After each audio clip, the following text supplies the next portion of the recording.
Induk Organisasi Sepak Bola Nasional PSSI bersama pemerintah langsung mengevaluasi tragedi Kanjuruhan yang menelan 125 korban jiwa.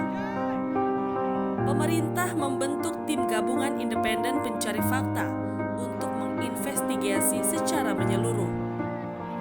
Di sisi lain, PSSI juga melakukan investigasi sendiri, terutama terkait pelaksanaan pertandingan yang berujung pada tragedi Kanjuruhan. Komisi Disiplin PSSI telah mengumumkan hasil sidang terkait tragedi Kanjuruhan di Malang. Ada 3 poin yang mereka putuskan, salah satunya menetapkan hukuman kepada Arema FC. Hasilnya, Komisi Disiplin PSSI menemukan sejumlah pelanggaran yang dilakukan oleh tuan rumah Arema FC, termasuk panitia pelaksananya.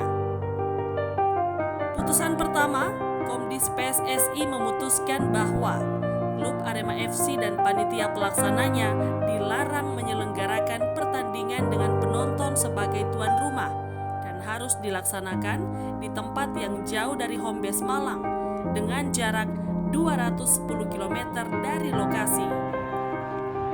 Klub Arema FC dikenakan sanksi sebesar 250 juta rupiah.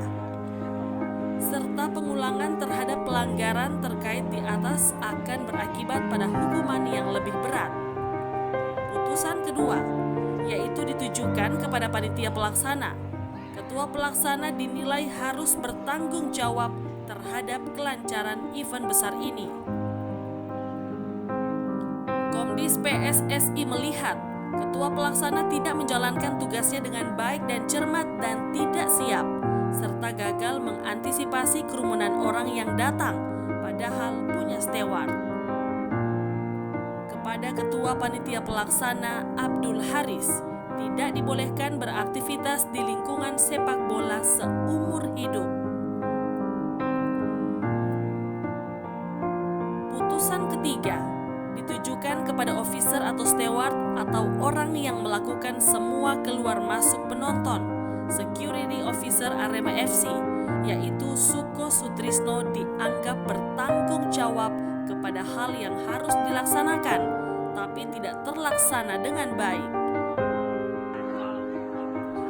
Merujuk pada pasal 68 huruf A, junto pasal 19, junto pasal 141, Komdis PSSI tahun 2018. Suko Sutrisno sebagai petugas keamanan security officer tidak boleh beraktivitas di lingkungan sepak bola